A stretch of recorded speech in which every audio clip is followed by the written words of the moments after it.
And then last but definitely not least, we have our candidates for state representative. If you could please join me. So we're going to jump right into it. You have 2.5 minutes for your opening comments, 1 minute for each question unless otherwise decided, and then 1 minute for your conclusion. I'm just going to start nearest me and go down, and then we'll rotate. I'll do my best to do that. So Mr. Twin. Great. Well, thank you very much, and it's great to see so many people here this evening, and I just thank you for the opportunity to share a little bit about myself and my vision for the North Coast of Oregon. My name's Max Sherman, running for state representative of House District 32. I was raised on a dairy outside of Canby. Was fortunate and was able to marry my high school sweetheart. We've been married for 37 years. We have 3 kids and 8 amazing grandkids. Went to Oregon State University, where I have a master's degree in agricultural education. And I also have a master's in economics and entrepreneurship education from the University of Delaware. I spent 35 years teaching high school agriculture, welding, natural resources, and biology. I was an FFA advisor, a very, very rewarding career. 20 years in Canby, 15 years here in Tillamook County. And got a chance to work with a lot of great kids and a lot of great parents in this community. And I'm very, very thankful for that. As an ag teacher, the program here at Tillamook High School under my leadership was actually recognized by Texas A&M as one of the top 10 extreme ag programs in the nation. And I was a national teacher trainer in aquaculture. The state of Oregon's got some issues we need to face. And I've been involved in fighting for those for nearly 40 years. As an ag teacher, I was elected to serve as the representative to track bills in Salem. I've been involved with Oregon Farm Bureau, Timber Unity. I was in Salem fighting against the CAT tax, the corporate activity tax. Been there for many, many ag issues, Second Amendment.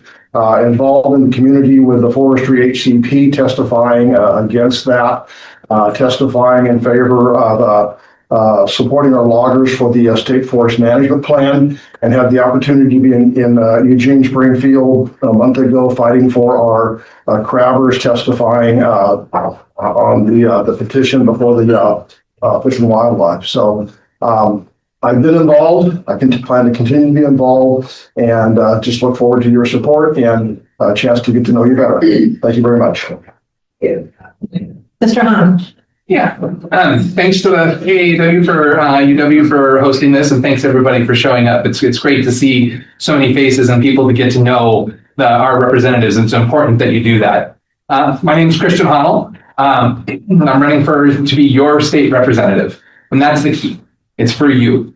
I was born and raised in Astoria. I'm 5th generation to the area. My great-grandfather was a fish trapper. I have a brother who's a tree faller. I have another brother who works maritime on the Columbia River. And I have a cousin who's a commercial fisherman.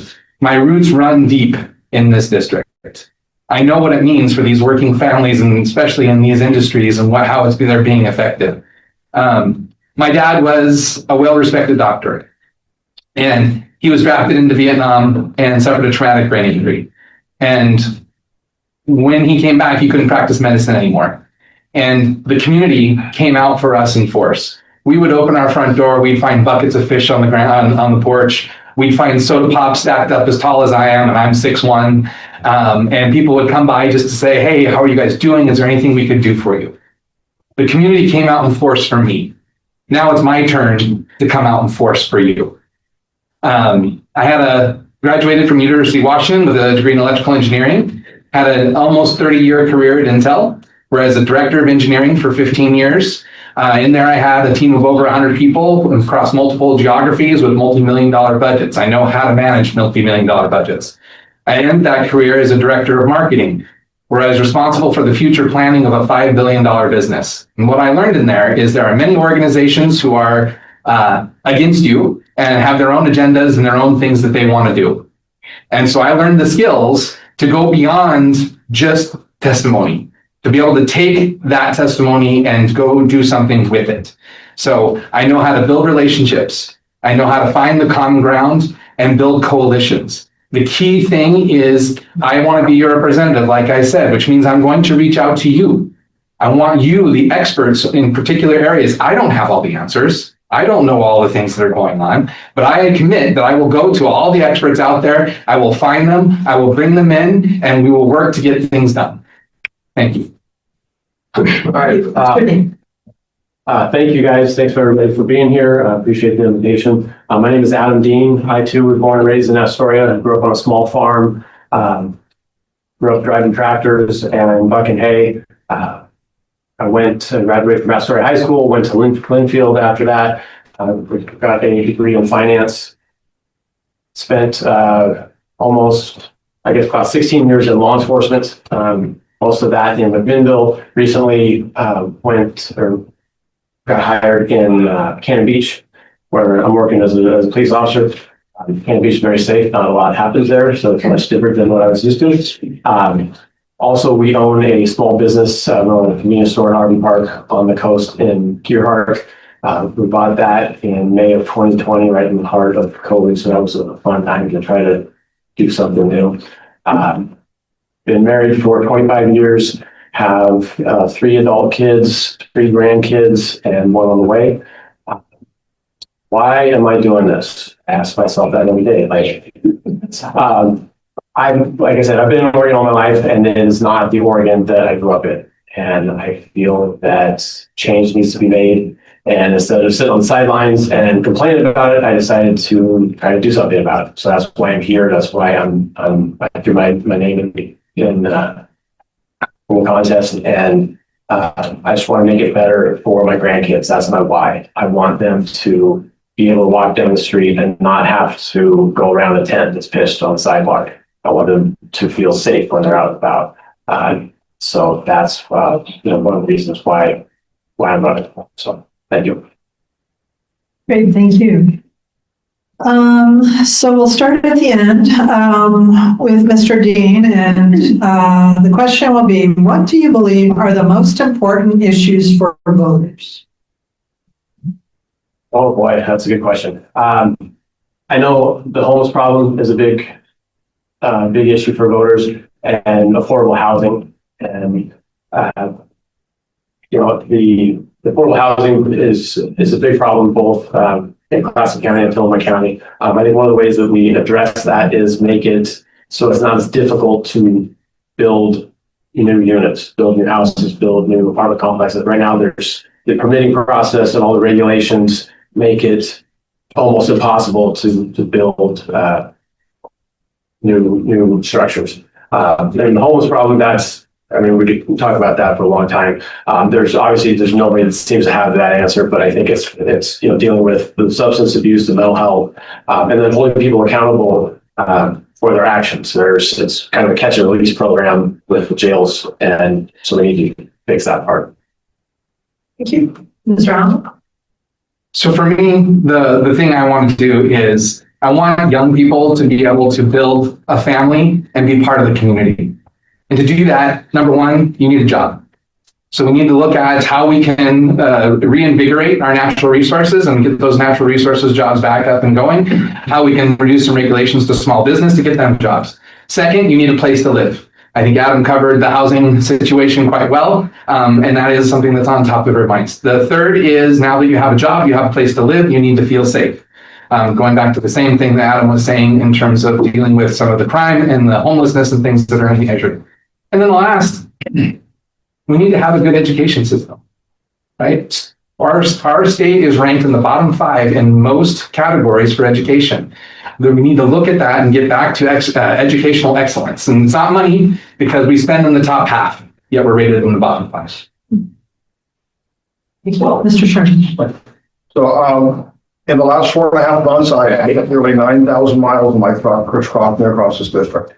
I talked with farmers, fishermen, foresters, small business owners, individuals, got a chance to meet a lot of great people. And one thing resonates with everybody: the over-regulations and burdens that are crippling our businesses and creating and we're losing jobs and businesses. I was here in 1980 teaching when spotted owl hit, and we lost many, many mills all across the North Coast. and it was devastating. And that onslaught has continued to this day. So we need to definitely reduce the regulations and the restrictions. Another thing near and dear to my heart is education. In the classroom for 35 years, we need a strong public education system. We need an education system that the parents have a say in. It needs to get back to basics, and it needs to serve the needs of our kids so they can succeed. And we need to increase just vocational education. Thank you. Thank you. We'll start with Mr. Hamel. Just going to jump right in.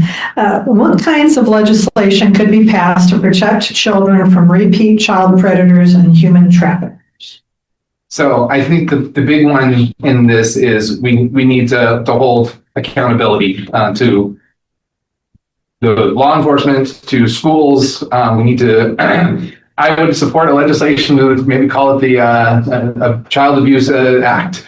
And one is make sure we're doing the right background check, to make sure that people are being vetted properly for jobs, especially jobs in education, and work to do that. So, yeah, I think it's an important thing to focus on making sure that we don't have a catch and release, that we do effective punishment, and we do effective registry. Okay, thank you. Mr. Sherman. Can you repeat the question? Sure. What kinds of legislation could be passed to protect children from repeat child predators and human traffickers? I think the key point in that is repeat. This is a crime that there should be no second chance for it to happen again.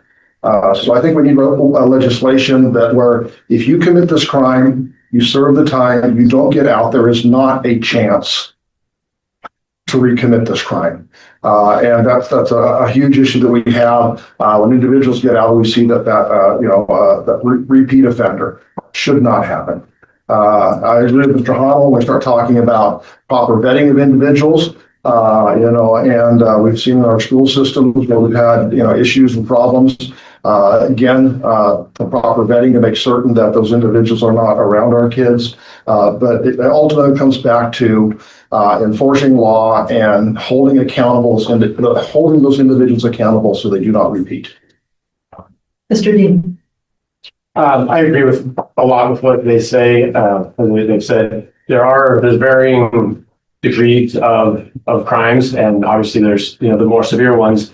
Those people need to go away for a long time. The punishment needs to fit the crime. If it's not as bad, then obviously the punishment shouldn't be quite as severe as an A felony, something that's really bad. But you shouldn't be able to repeat that crime. It's crimes against children. There's really nothing worse. I mean that's horrible. So it'd be nice maybe to see legislation where there's mandatory minimums, so there is some sort of consistency across the state, kind of taking some of that leeway away from judges. Then there's consistency and you have mandatory minimums for both crimes. Yeah. Thank you. Mr. Sherman, what changes would you make to make the initiative process more visible and easier to use for all voters? So I was very involved with the initiative process and with one of the gatherers or signatures on the gas tax. Oregon's it's a unique system, and I support it greatly, but I'm very, very concerned about the out-of-state influence that takes place with it. We are a test bed for outside individuals to try to get legislation through so they can advance it in other states. So I think that needs to be tightened up. And one of the issues we have, initiative going on around right now is IP 28, which is called the Peace Act. And everybody is for the ethical, humane treatment of animals. But when they hand you the petition, they don't tell you what their definition is. And that definition is going to eliminate the ability to hunt. It's going to eliminate our ability to farm. It's devastating. So we need transparency with that system, and that's going to help the voters gain trust, because when somebody simply hands you a petition that says, hey, are you in favor of protecting animals? But the bill has a whole lot more, that's wrong. Thank you. Mr.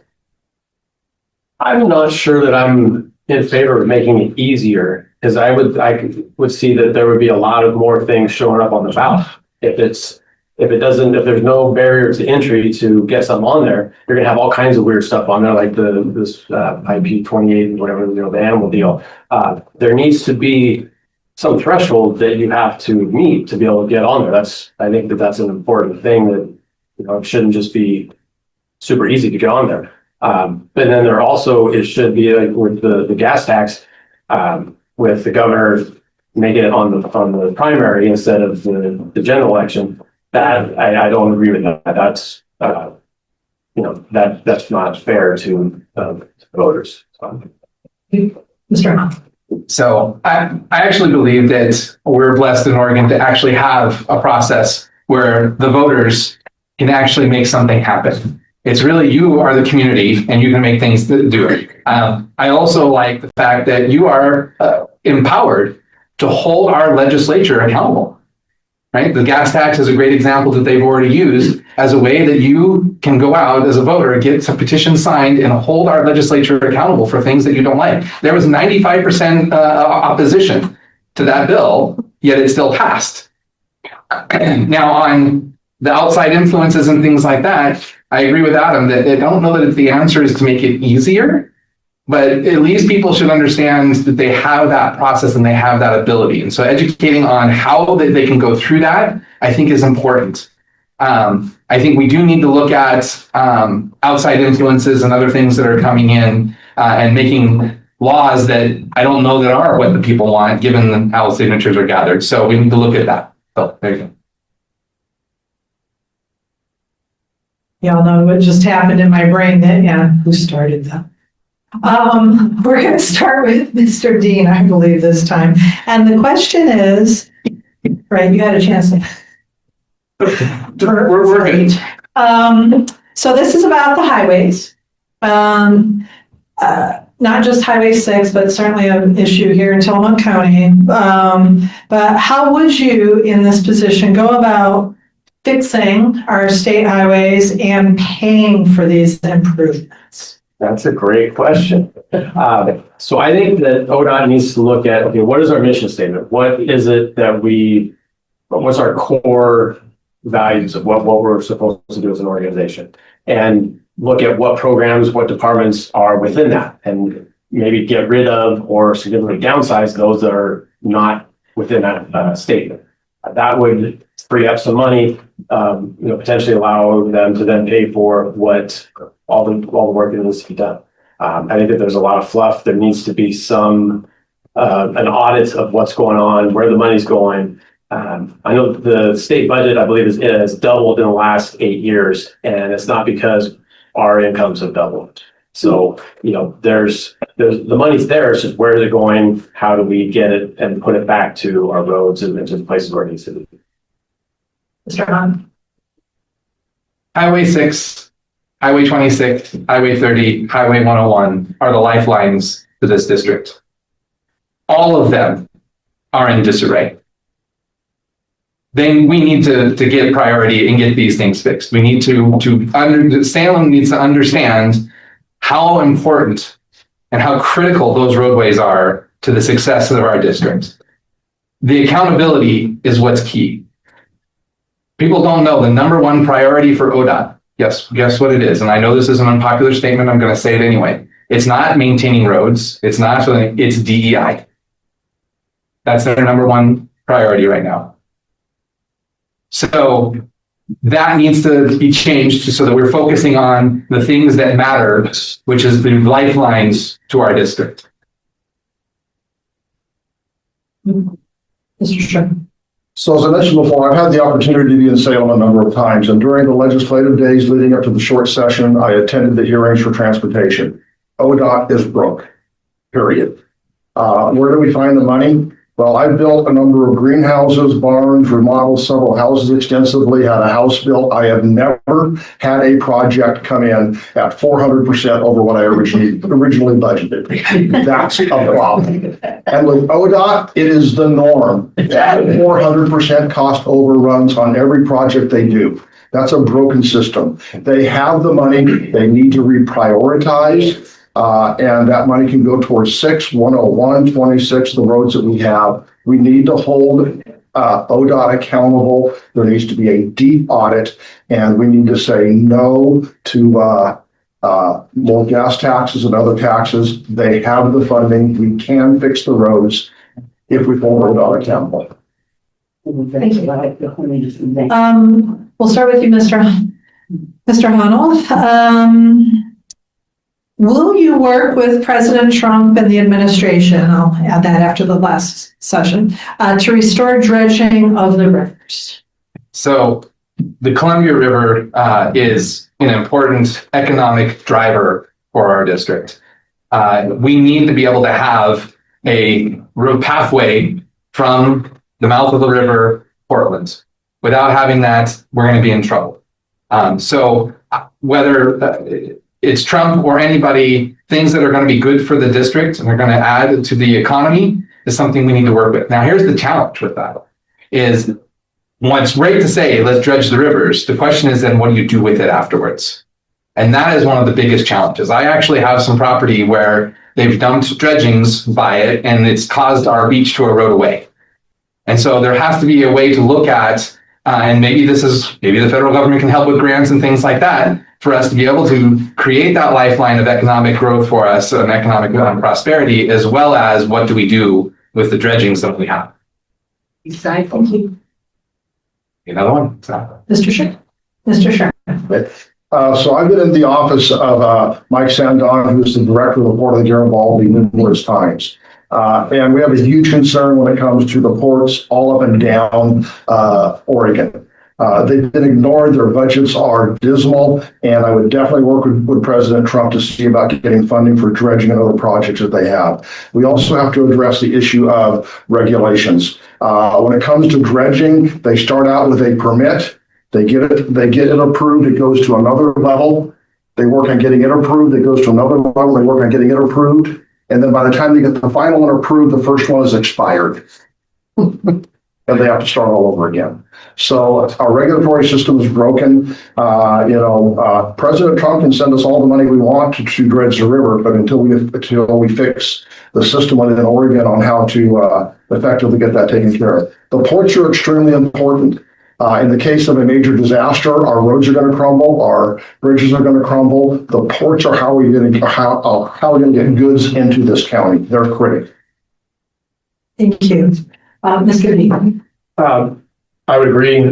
Yes, I would support dredging. My wife and I just had dinner the other day at a restaurant right on the Columbia, and there were probably 6 ships anchored out there waiting to go probably upriver or out to the ocean, whichever. And then there was a cruise ship docked in Astoria. Since Astoria has been bringing the cruise ships in, that has revitalized the town, because there's a few thousand people get unleashed and they spend lots of money.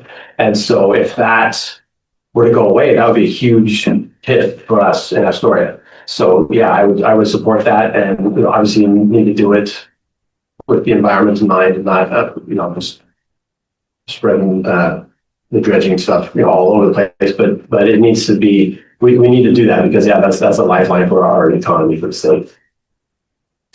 I'm surprised no one asked this earlier. We're going to start with you, Mr. Sherman. How familiar are you with Tillamook County? Okay, so I've lived here for 25 years, but my relationship with Tillamook County is to go back even further than that. The dairy industry is a close-knit community. I was born and raised on a dairy, and since I was about yay tall, I was showing against the kids of many of the dairymen that are here now.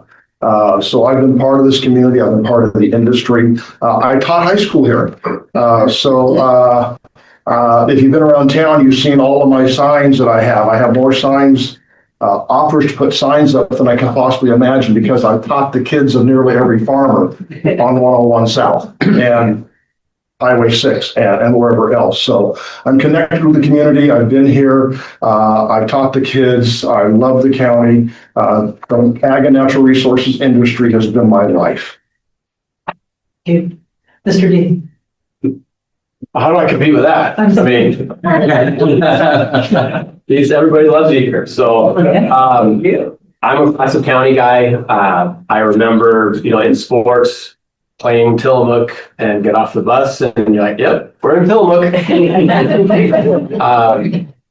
Driving around town today before this event, it reminded me a lot of Astoria. Just looking around, but I mean, I got to be honest, I don't know it as well as I do Clatsop County. But I would learn to, I would work to know more and to be present and get to know people more. It would be, you guys would power around this big, so you would see me a lot more. Thank you. Mr. Hahn. Same as Adam. How do you compete with that? There's no way. I did not live in Tillamook County for 25 years. So the commitment I have to you is what I do and what my skills is, which is building relationships and going in and talking to people, going in and having coffee with anyone who wants to have coffee, reaching out to business owners, reaching out to farmers, reaching out to whoever it is to go talk to them. I will go to them. I will not wait for them to come to me. And that's how I get to know your area. And so I'm starting that I've got a bunch of events that I've been doing down here this week. I've had one at the Fern, I'm going to have more coming. And that's my way to start that process to get to know you. But it can't compete with smack on that one. Thank you. Mr. Dean, with the state budget continuing to be challenged, how will you work to ensure that the basic needs of our communities will be met? Well, I think in part, I feel like it's the individual's responsibility to take care of themselves, not the government's job to meet their basic needs. But it is the government's job to pass laws to try to reduce taxes, to try to free up dollars, so that they can meet their own needs. And so I would want to pass legislation that is, that holds the government agencies accountable for the money that is going their way. Also tries to reduce taxes so there's no money going into people's pockets so that they can provide for themselves. Mr. Hahn. Yeah, this is a three-pronged approach: accountability, accountability, and accountability. This, as Adam mentioned in a prior question, our state budget has doubled. I think it's more like the last 10 years, but 8 to 10 years doesn't matter. It's doubled where our incomes have not. Our government agencies need to be held accountable for the money that they're getting and where they're spending it. And we need to know where that money is going and what it's being spent on. And the first thing to do is to focus on the critical needs for the communities. But I also agree with Adam that the best way to help people is to get more money in their pocket and let them take care of themselves. You know how to take care of yourselves better than the government does. But there are still some people that need help. And that's where we need to focus that money as opposed to other things that might be going on in the government. And that's what we need to hold accountable and help audits. Audits are going to be critical to this process. And I would support and drive and work with to try to help get more audits in the government agencies to figure out where all that money's going. Thank you. Mr. Sherman. Okay, the state budget's grown by over 100% in the last 10 years. So we've heard that before. Incomes have grown by 50%. That is not sustainable. We cannot continue down that path. So we have to get the state budget under control. We need funds for programs. Agreed. And how does the state get money? We have three ways. We can follow the model of the federal government and borrow it. $40 trillion is scary. We can follow the model that Oregon has been on for years, and that's raising taxes and fees. Or we can build industries, jobs, and through those, we're going to collect more tax revenue. There's going to be more income for people. There's going to be businesses that come here, and our state budget grows, and we're able to sustain and help people with the programs we need. We also need to focus on, the state focuses on needs, not the wants. We heard that earlier tonight. So we need to focus on core issues. And then as the budget improves, if we have additional funding by growing jobs, by growing businesses, we have the funds to do other things. Mr. Hahn, what would your position be? I'm changing this from the original, when we brought it up earlier because it clearly caused some confusion. What would your position be if an ICE facility was proposed for the coast in your district? Yeah, I think you're right. There was some confusion on that. The ones that were proposed actually did not go through. They would not go through. I have to know what benefit it's going to bring to solving our immigration problem, right? I think we can all agree that violent, criminal, illegal aliens should not be in our country. I think we can all agree on that. The other part of it is, again, you're going to have to assess. I don't want to give a case by case basis. You have to assess the need and see if it's there. I don't know that we actually need anything like that in our district. So I don't know. I'd have to see why you'd want to have it. But we certainly need to do something to work at coordinating with ICE, because a lot of the things that happen with that is because of lack of coordination, and that's where the temperatures rise. So if we can actually coordinate and focus on those criminal, illegal aliens, we could be in a better place than we are today. Mr. Sherman? Our immigration system is broken. I think all of us can agree on that. I fully support legal immigration and illegal immigration. ICE needs to have the authority to take care of that. Now, how do they do that, and how do they do that in Oregon? That's where we need to actually sit down and have discussions. Do we need an ICE facility? Well, with the proposed ones that were brought up, we didn't have a say in those. So this is where we need to build the coalition. We need to build the relationships with the federal government. If there is indeed a need for one here, I'm open to it. But we need to sit down and have an open discussion with the community, with ICE, with the federal government. And if it can be beneficial to the overall plan of reducing crime and issues with illegal immigrants, then we need to look that direction. But we need the cooperation between our state and the federal government to make that decision for the best benefit of Oregon. And then Mr. D. So if they want to build a nice facility, I'm assuming that they have done the research and deemed that it's necessary to, it would make sense to have one here. I would support it. I have a law enforcement background. I find it blows my mind that I can get in trouble for talking with an ICE agent, and I think even just having contact with them, I can get in trouble from my chief because we're a sanctuary state. I've worked with all the agencies throughout my career, and yes, our immigration system is broken. It completely needs to be revamped, and the process needs to be more streamlined. I totally agree with that. But there's folks here that are here illegally, and they knew that. They knew they were breaking the law, and they need to be held accountable. Well, we have more questions, but we've run out of time. So here's what I'm just going to recommend. All of these folks are available by email, and certainly you can talk to them after this. We'll be around for a little bit. But we're just going to move into the closing remarks now, and we'll actually start at the other end of the table, and we'll start with you. All right. Again, thank you for taking your time to be here tonight to listen to us.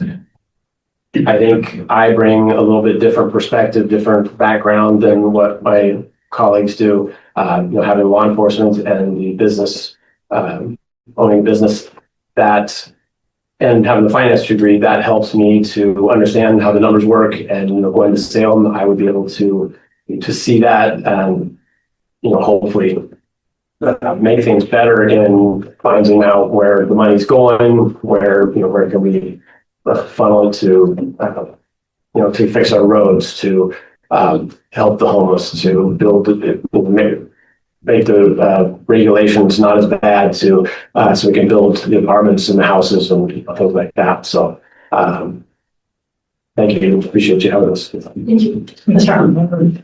Yes, again, thank you. I am coming out here to learn about your candidates. It's extremely important. For me, my job is to work for you. My job is to build the coalitions in our community, to go to Salem, to make sure that whatever we're doing in Salem is because of your input and what you want. That's the skill set that I've grown as my career at Intel, and that I can bring to the table here. I can also tell you that my values and what I believe and what I'm going to do and what I tell you I'm going to do I'm going to do it. I'm not going to change. No amount of money or special interest or anything like that is going to change the things that I believe in and what I'm going to do and what I say I'm going to do. So unlike our current representative that made a bunch of promises and didn't meet them, switched sides, changed all his beliefs, I promise you that I will not do that. Thank you.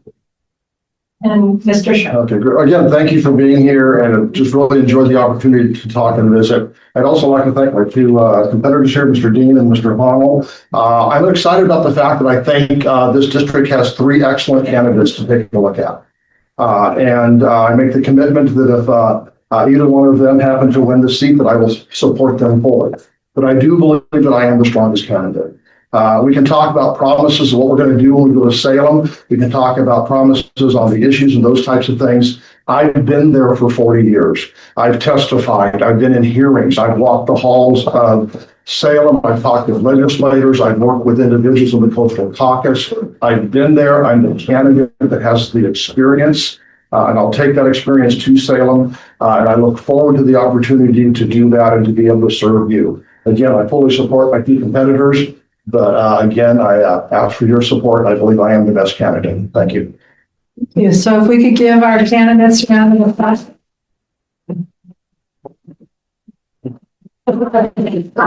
And yourselves as well. Thank you so much for being here. I realized I was a bit remiss. That's probably apparent to everybody, but just in case somebody listens to this without any context.